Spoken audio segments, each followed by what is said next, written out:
பெரியவரே, சின்னது அது அப்படின்னு அங்க முடி பத்தினிகளோட அழகா கொண்டு வராங்க.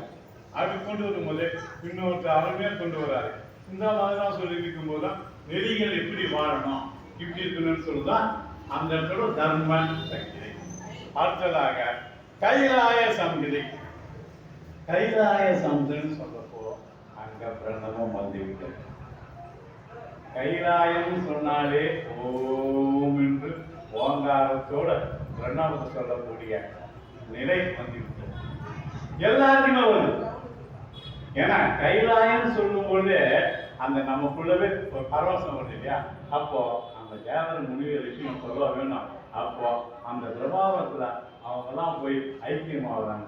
அதெல்லாம் கைலாயன்றப்போ அந்த கைலாயத்துல எல்லாமே பெருமானை பாடிட்டு இருக்காங்க. அவங்க பெருமானை பாடிட்டே இருக்கும் போதெல்லாம் இங்க பூலோகத்துல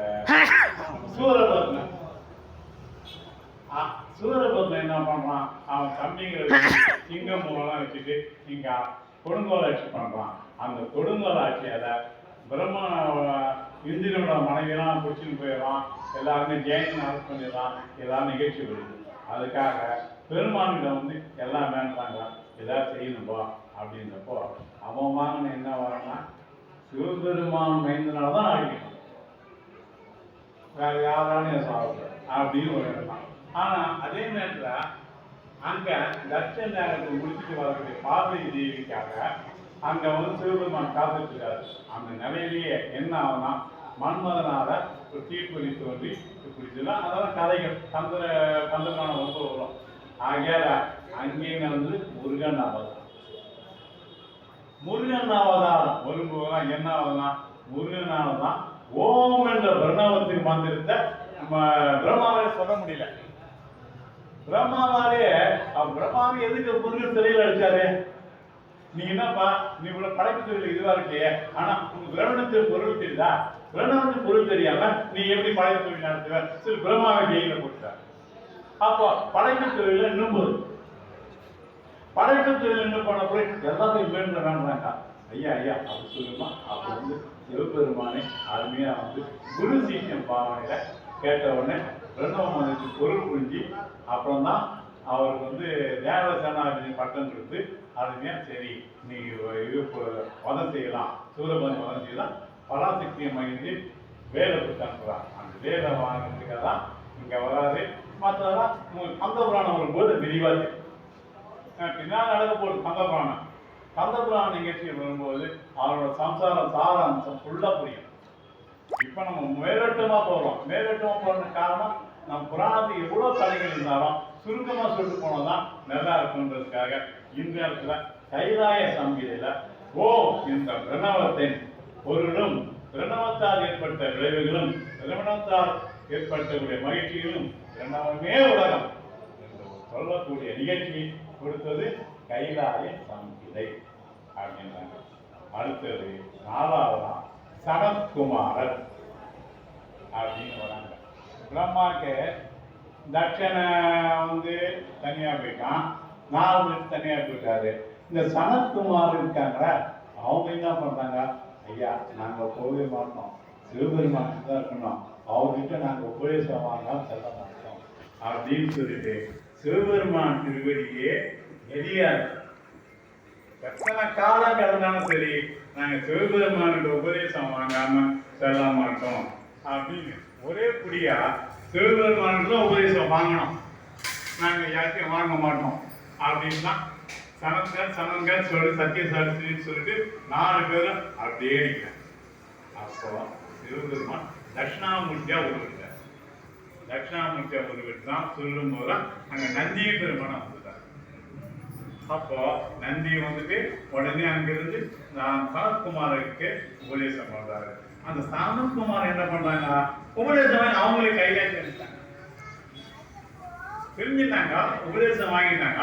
உபதேசம் வாங்கிட்டு அவங்க என்ன நினைக்கிறாங்க, ஆஹா இந்த உபதேசம் நம்ம இங்கதான் இருக்கணும், உபதேசம் பண்ணி கீழே போகக்கூடாது. உபதேசம் வாங்கின்னு நம்ம சிவபெருமான் இருந்துருவோம், அவர் திருவடியில இருந்துருவோம் அப்படின்னு சொல்லிதான் அழகா அந்த உபதேசத்தை பெற்று அந்த கைலாயத்திலே இருக்கக்கூடியதான் சனத்குமாரன் இருந்தாதான். அப்போ பெருமான் பார்க்குறாரு, என்னப்பா இவங்கெல்லாம் வந்து இப்படி பண்றாங்களே அப்படின்னு தான். அப்புறம் உலகத்தை உற்பத்தி பண்ணி ஆகணும், எல்லாமே இங்க இருந்துதாங்களா. உலக உற்பத்தி சொல்லும்போதுதான் அங்க பஞ்சபூதங்கள் கொண்டு வராங்க. பஞ்சபூதங்கள் கொண்டு வரும்போதுதான் அழகா ஒண்ணு ஒண்ணா கொண்டு வராங்க. அப்போ அதுக்கு வடிவம் தராங்க. எப்படி வடிவம் தராங்க அப்படின்னு பார்த்தோம்னா, நிலத்துக்கு ஒரு வடிவம், நீருக்கு ஒரு வடிவம், நெருப்புக்கு ஒரு வடிவம், காற்றுக்கு ஒரு வடிவம், ஆதாயத்துக்கு ஒரு வடிவம். எப்படி வடிவம் கொடுக்க முடியும்? வடிவம்னு ஒண்ணு இருந்தாதான் பார்க்க முடியும். அதுதான் அங்க சிவலிங்கம் தோன்றும் போதே சிவபெருமான் கேட்கிறாங்க, ஏங்க நீங்க சிவலிங்கமா ஆயிட்டீங்க, அப்போ உங்களுக்கு உருவமா காட்டணுமா, உருவத்தை வணங்கணுமா, சிவலிங்கத்தை வணங்கணுமா? அப்பதான் சிவபெருமான் சொல்றாரு, அது அவருக்கு மட்டுமே தனித்தானது. சிவபெருமான் மட்டும்தான் லிங்கத்திலே வழிபாடு பண்ணலாம், உருவத்திலே வழிபாடு பண்ணலாம். வேற எந்த கடவுளுமே கிடையாது. மற்ற கடவுள்லாம் உருவத்துல மட்டும்தான் வழிபாடு செய்ய முடியும். ஆனால் சிவபெருமான மட்டும்தான் லிங்க வடிவத்திலும் ஏற்றுப்பாரு, உருவ வடிவத்திலும் ஏற்றுப்பாரு. அப்போ இந்த வடிவம் என்பது தேவைப்படுகிறது. அப்போ இங்க நிலம் சொல்லுங்க, அந்த என்ன வடிவம்? அப்ப நிலன்றது ஒரு சதுர செவ்வகம்னு சொல்லலாம். ஏன் சதுர செவ்வகம்னு சொல்லுவோம்? எதனால? ஏங்க இவ்வளவு பெரிய உலகம் இருக்குது, அது எப்படிங்க சதுரமாக இருக்கு? இடம் வாங்கிட்டீங்க, இடத்துக்கு என்ன பண்றீங்க? இது வந்து கிழக்கிலிருந்து மேற்கு 20 அடி, அப்புறம் மேற்கிலிருந்து தெற்குக்கு 40 அடி, தெற்கிலிருந்து வடக்குக்கு 20 அடி, அப்படி போட்டு நீங்க கணக்கு சேர்ந்தா நீங்க எழுதிங்க. அப்பதான் பத்திரமாவது, அதுதான் இடம். அப்ப இடத்துக்கு இதுதான் நிலம் என்பது நீளமோ செவ்வகமோ வடிவம். அப்பதான் அது பத்திரம் பதிவு பண்ண முடியும். அப்பதான் அது வடிவம் கொடுக்க முடியும். சரி, நீருக்கு போறோம். நீர் என்ன வடிவமா இருக்குது அப்படின்னு பார்த்தா, நீர் என்ன சொல்றாங்க? அரக்கோண வடிவம்ன்றாங்க. அது என்னங்க அரக்கோண வடிவம் அப்படின்னு பார்த்தோம்னா, அது குளத்தை பார்த்தோம்னா அந்த கரை தெரியும், ஆத்தங்கரை பார்த்தா அந்த கரை தெரியும், ஏரியை பார்த்தா அந்த கரை தெரியும். ஆனா கடற்கரைக்கு போயிடுங்க, அந்த கரை தெரியுமா? ஏன் தெரிய மாட்டேங்குது? ஆனா அதே கடல்ல கப்பல்ல பயணிச்சீங்கன்னா, கீழே போயிடுங்க, ஒரு இடத்துல மேல ஏறும், ஏறிதான் ஆகுமா? அது இன்னொரு நாடு இருக்கு இல்லையா? அப்போ அரைக்கோண வடிவம். நிலம் என்பது நீள செவ்வகம் கொண்ட ஒரு வடிவம் என்றாலே, அதே மாதிரி கடல் என்பது அரைக்கோண வடிவம். சரிங்க, கடல் அரைக்கோண வடிவம் சொல்லிட்டீங்க. அப்புறம் மனித வாழ்வதற்காக அங்கே வரக்கூடிய நெருப்பு, அது என்ன வடிவம் அப்படின்றப்போ அது முக்கோண வடிவம். எப்படிங்க முக்கோணம்? தீபம் காட்டாரு, கீழே அகலமா இருக்கும், மேல கூம்பா இருக்கும். அப்போ நெருப்பு என்பது முக்கோணத்தின் வடிவம். இதை சொல்லிட்டோமா? அடுத்தது என்ன? நாலாவது காற்று. காற்று காற்று காற்று என்ன வடிவம் அப்படின்னு பார்த்தா, அது அறுகோணமாகும். எப்படி அறுகோணம்? ஃபேன் எங்க போட்டாலும் காத்து வரும், சைட்ல போட்டாலும் காத்து வரும், பின்னால போட்டாலும் காத்து வரும், இந்த சைட்ல போட்டாலும் காத்து வரும், கீழே போட்டாலும் காத்து வரும். அப்ப காற்று என்பது அறுகோண வடிவம். அதுக்கு மேல ஆகாயம், அது எங்க ஆரம்பம் எங்க முடிவுமே தெரியாது. அந்த ஆகாயத்தின் கீழே தான் அத்தனையும் உள்ளது. அப்போ ஒரு பிரபஞ்சங்கள்லாம் எப்படின்னு வரும்போது, உலக உற்பத்தின்னு வரும்போது ஆகாயம், அடுத்தது காற்று, அடுத்தது நெருப்பு, அடுத்தது நீர், நிலம். இத மேல இருந்து கீழே சொல்லணும், கீழே இருந்து மேல போகணும். நிலம், நீர், நெருப்பு, காற்று, ஆகாயம். இப்ப நம்ம உடம்பும் அப்படிதானே? உடம்பு மட்டும் எப்படி இருக்குது? நம்ம உடம்பும் அப்படிதான் இருக்குது. கண்ணு, காது, மூக்கு, வாயு இப்படி இருக்கு இல்லையா? தேகம் இப்படி இருக்கப்ப என்ன ஆகுது? அதுவும் பஞ்சபூமியின் சேர்த்தது தானே. உள்ளுக்குள்ள பார்க்கிறோம், அதுவும் பஞ்சம் தானே. எப்படி இருக்குது? மனம், புத்தி, சித்தம், ஆங்காரம். அப்போ உள்ளது வெளியே தெரியாது. இதை சொல்லும் போனா சைவ சித்தாந்தம் சொல்லும்போது அது அதுக்கு வடிவம் உள்ளது அப்படின்னு சொல்லப்போது அந்த காரணங்கள் இந்திரியங்கள் சொல்லி ஒன்று சொல்லி அந்த உருவத்தை கொண்டு வந்து ஒரு வழிபாடு முறைக்கு கொண்டு வராங்க. அதுதான் பின்னால உலக உற்பத்தி என்ற இதில் சொல்லும் போது இங்கே மனித பிறவிகளும் தாவர பிராணிகளும் ஒன்று ஆதரவு கொண்ட பிராணிகள் அத்தனை உருவாகும். அத்தனை உருவான பிறகு அத்தனைக்குமே சிவபெருமான அருள் பண்றாரு. வேற எந்த கலந்து அருள் பண்ற அவர் எல்லாருக்கும் அருள் பண்றாரு. பன்றியிலிருந்து உங்களுக்கு கழுதையிலிருந்து உங்களுக்கு குரங்கிலிருந்து எல்லாருக்கும் அருள் பண்றாரு. எல்லா ஜீவராசிகள் பண்றாரு. எறும்புக்கு அருள் பண்ணிட்டாரு. தெரிப்பு இல்லை. அது மாதிரி மனிதருக்கு சொல்லவே வேண்டாம். மனித பிறவி கொடுத்ததே வரலாம். மனித பிறவி எடுத்துட்டாலும் தான் மனித பிறவி வந்ததே நமக்கு வந்து மிகப்பெரிய பொறுப்பினை தான். அந்த மாதிரி உலக உற்பத்தி இதுல வந்து என்ன பண்ணிட்டாரு, அந்த மனுஷன் மட்டும் மறைச்சு வச்சுட்டார். ஏன்னா பிரம்மா எல்லாத்தையும் ப்ரொடெக்ட் பண்ணுவாரு. அதாவது ஜப்பான்ல ப்ரொடெக்ட் பண்ணுவாங்க. ஆனா அந்த ப்ரொடெக்ட்னு இது செய்ய அவ்வளவுதான்.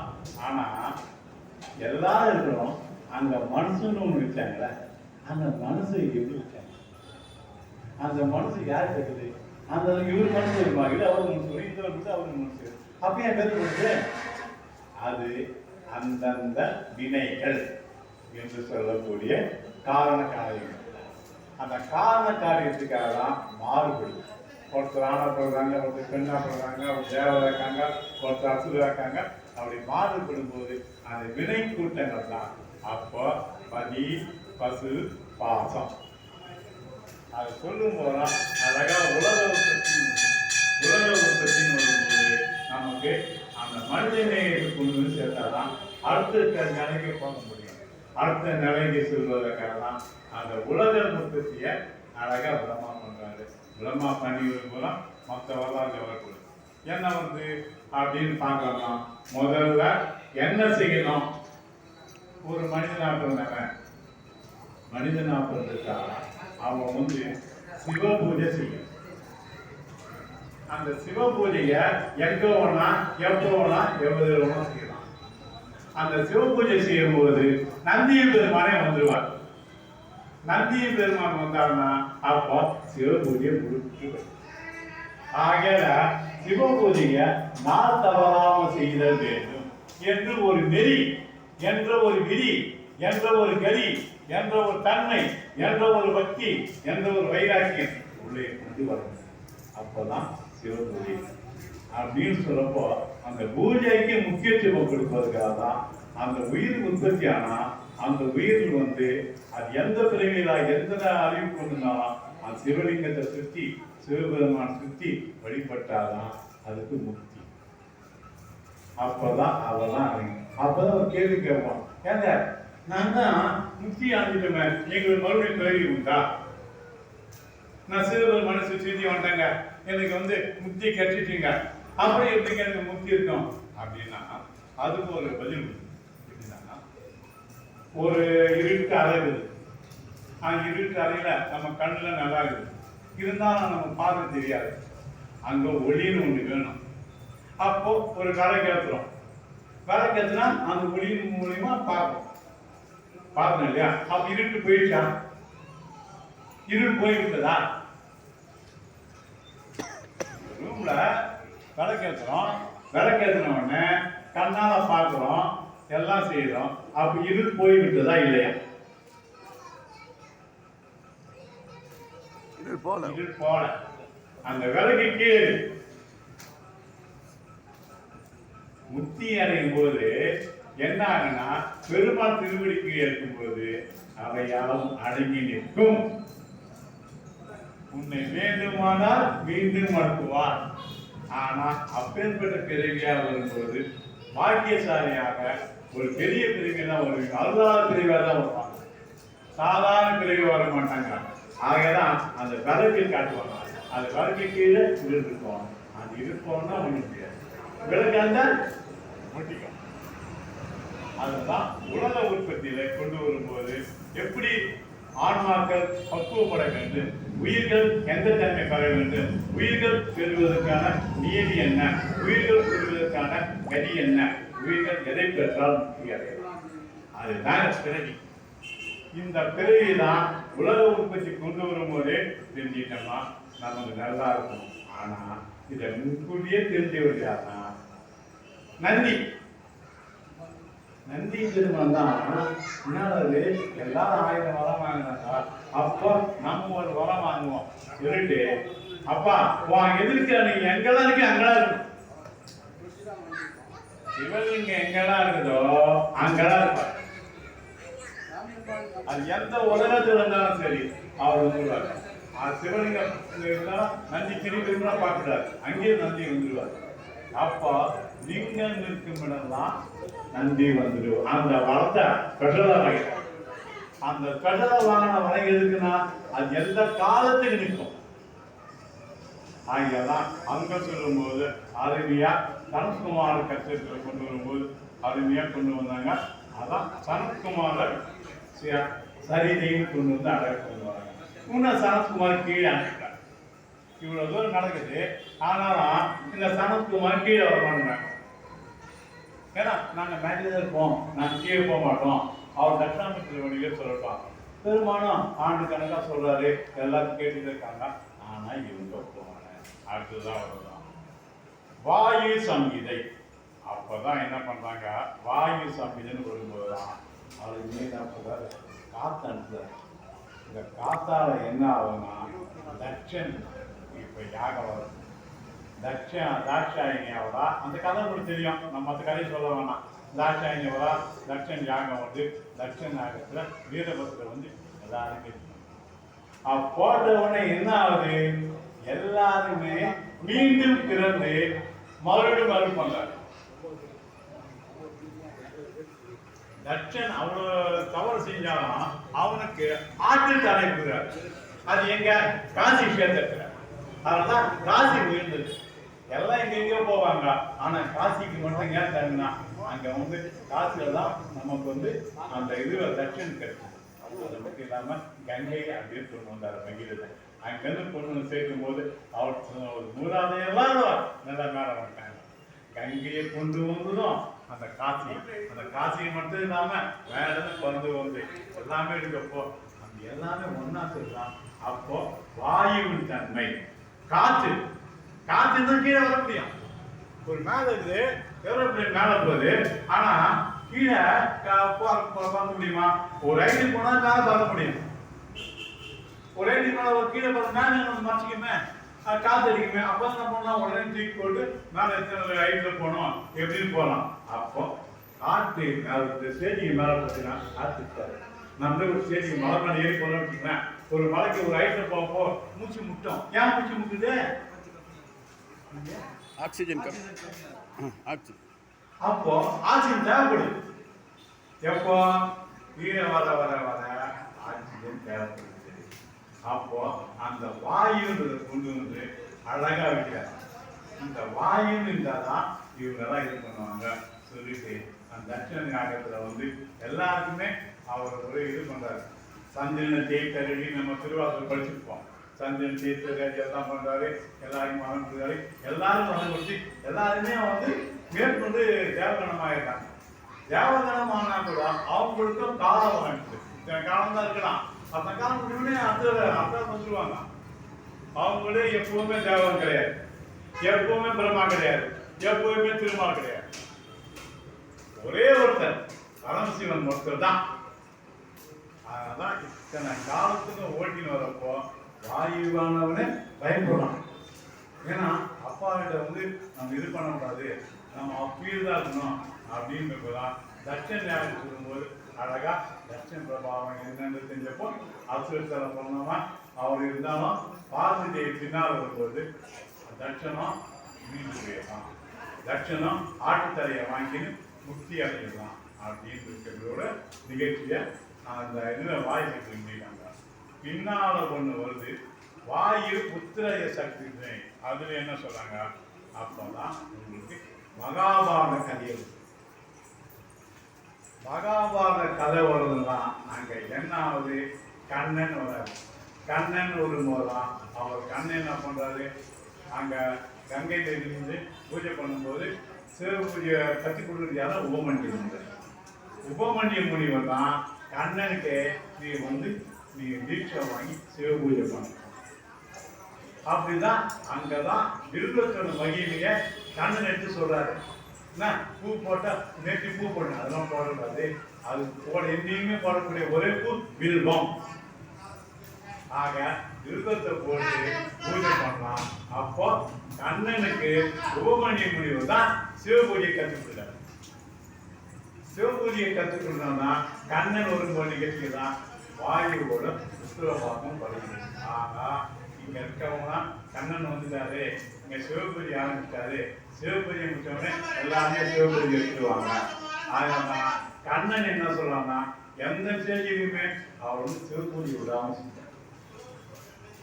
பின்ன ராமாயணத்துல எடுத்துருந்தாலும் சரிங்க, ராமர் எங்க பண்ணாரு? ராமேஸ்வரத்துல சிவபூஜை தானே பண்ணாரு. ராமர் தான். ராமர் என்ன பண்ணாரு? சிவபூஜை. ராவணன் எப்பேற்பட்டவன்? அதாவது யாகத்திலே 2 யாகம் மிகப்பெரிய யாகம். ஒன்னு தட்சன் யாகம், இன்னொன்னு தாரகாவனத்து முனிவர் யாகம். தட்சன் யாகத்துல தான் எவ்வளவு கோடி செஞ்சோம் தான் இந்த அகந்தார. அதே மாதிரி தாரகாவனத்து முனிவருக்கு என்ன பண்ணாங்க? இந்த யாகம் தான் பெருசு, சிவபெருமான் பெருசு நினைச்சாங்க. ஆகியதான் சொல்லும் போது ஞானசம்பந்த பெருமானு வரும் போது அவங்க சொன்னாரு, என்ன சொன்னாரு? அங்க என்ன சொல்லணும்? பஞ்சாட்சரம் சொல்ல வேண்டும். சிவாய நம்ம சொல்லணும், நம சிவாய சொல்லணும் அப்படின்னு தான் துஞ்சலும் துஞ்சல் இல்லாத போதினும் என்ற ஒரு பதியத்தை சொல்லி அங்க இருக்க அந்த புரிய வச்சார். அப்போ எந்த வேலை செஞ்சாலும் சிவபெருமான் நினைச்சு சொல்லணும், எந்த பணி செஞ்சாலும் திரும்பி செய்யுங்க அப்படின்னு ஒரு சொல்லக்கூடிய ஒரு சாட்சியம், சொல்லக்கூடிய ஒரு தைரியம், சொல்லக்கூடிய வைராக்கியம், சொல்லக்கூடிய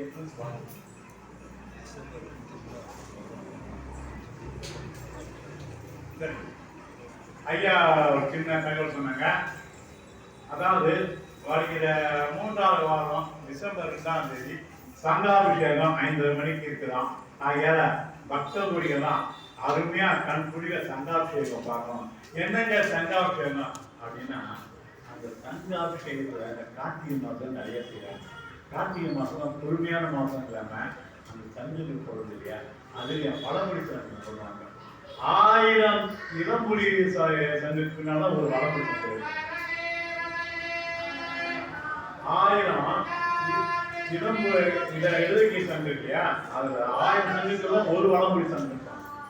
அப்பேற்பட்ட வளமொழி சங்கா நடத்தக்கூடியதான் 108 சங்கு, 1008 சங்கு, 1008. எங்கெங்க வாக்கிங் எப்படி இருக்கோ இறைவன் என்னென்ன கொடுத்தாரோ அது நடக்கும்.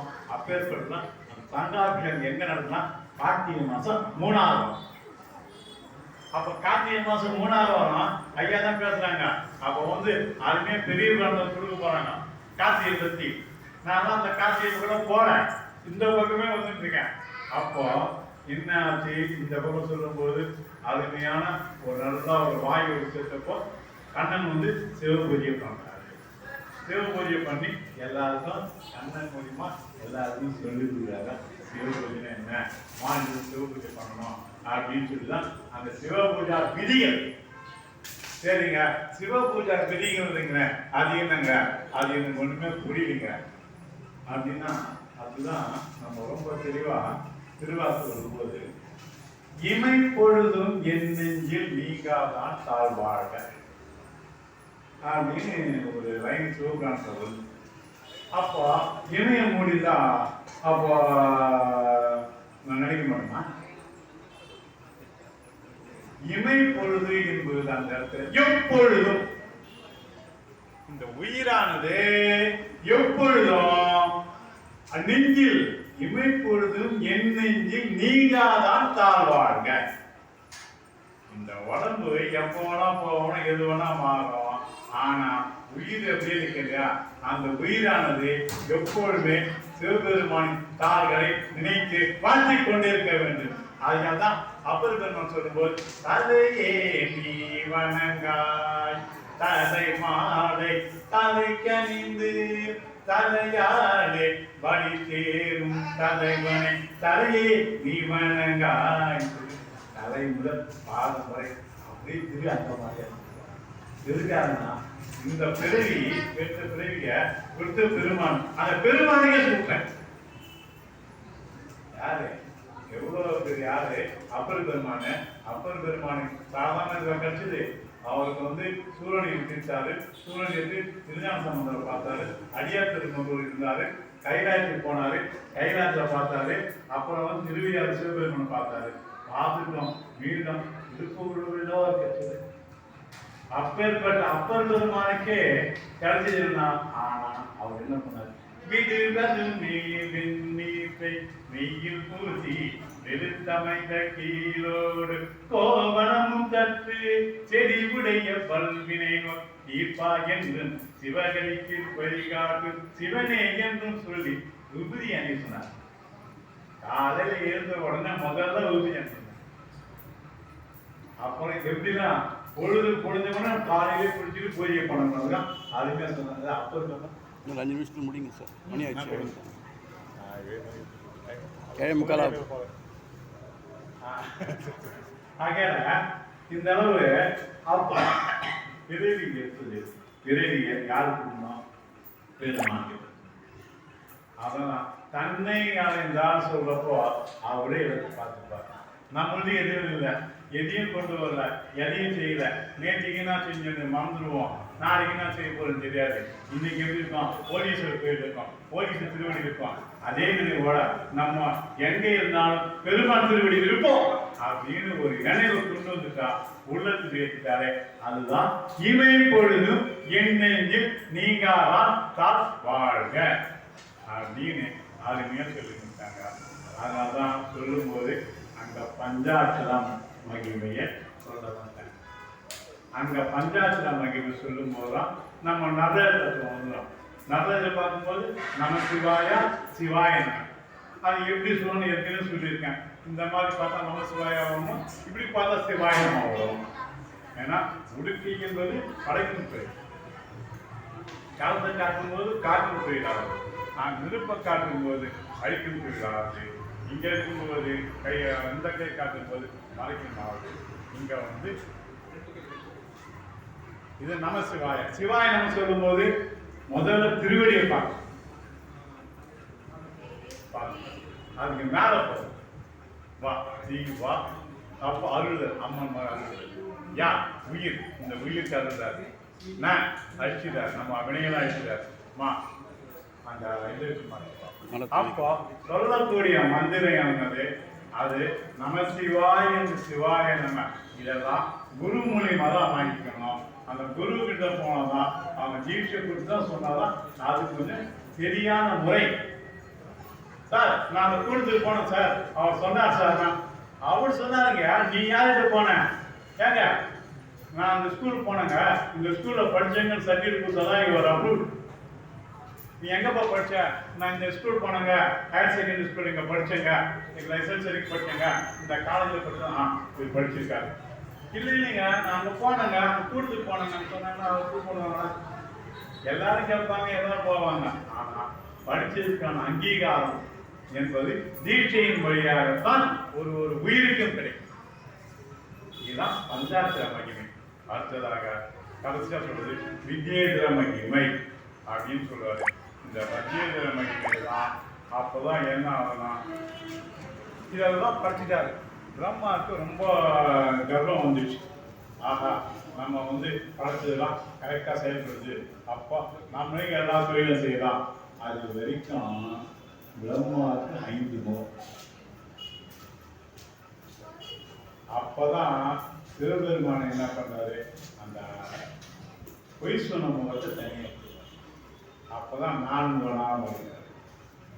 அதனாலதான் பிரம்மாவுக்கு கிடைச்ச என்ன ஆச்சுன்னா கோயிலே இல்லை அப்படின்னு சொன்னப்போ. ஆனா விஷ்ணு பக்குவமா சிவனுக்கு வருவாங்க. என்ன வாங்க, எப்போதுமே உன்னை சேவிச்சு, எப்போதுமே உன் திருவடி இருக்கணும், எப்போதுமே நான் பார்த்த ஒண்ணுலாம் பார்க்கணும். யாரே விஷ்ணு கேட்டப்பறம் சிவபெருமான விஷ்ணுக்கு இருந்தால விஷ்ணு முதல் பக்தர் யாருன்னா முதல்ல சிவபெருமானுக்கு திருமால் தான், நாராயணன் தான். பிரம்மா எங்க மாறுபட்டாரு? அகங்காரம் ஆணவத்தால மாறும். ஆகதான் அந்த ஒரு கலை எடுத்துட்டு நான்முகனாக மாறியது. நான்முகனாக மாறியதுதான் அவர் என்ன பண்றாரு? அடைகின்றார். இனிமேல் நம்ம எதையும் செய்யக்கூடாது. அப்பதான் சொன்னேன், அந்தந்த உயிர்கள் படைக்கிற தொழில் தான் அவரு. ஆனா அந்த உயிர்களுக்கான வினையை ஊட்டும் தொழிலை சிவபெருமான் வைத்திருக்காரு.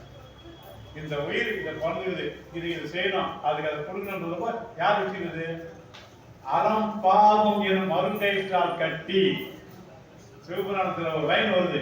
சிவமுகாபுராணத்தை நம்ம மணிவாசக பெருமான் சிவபெருமான அழகா எழுதி வச்சாரு. அதனாலதான் சொல்லும் போதே நம சிவாய வாழ்க.